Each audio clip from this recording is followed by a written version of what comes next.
থাইল্যান্ডের visa processing নিয়ে ভুয়া প্রতিশ্রুতি দিচ্ছে এমন কিছু এজেন্সির বিষয়ে সতর্ক করেছে ঢাকার থাই দূতাবাস।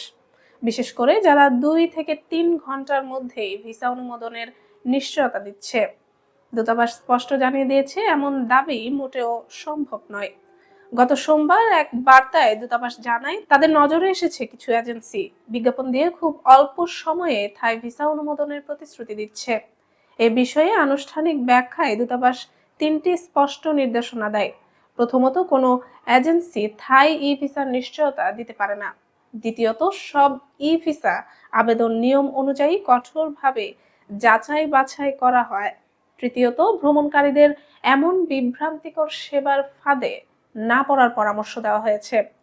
দূতাবাস আরও জানায় ভিসা প্রক্রিয়া সম্পূর্ণরূপে অফিসিয়াল ব্যবস্থার মাধ্যমে পরিচালিত হয়, তাই দ্রুত ভিসা পাওয়ার নামে প্রতারণামূলক অফারে কেউ যেন বিভ্রান্ত না হন।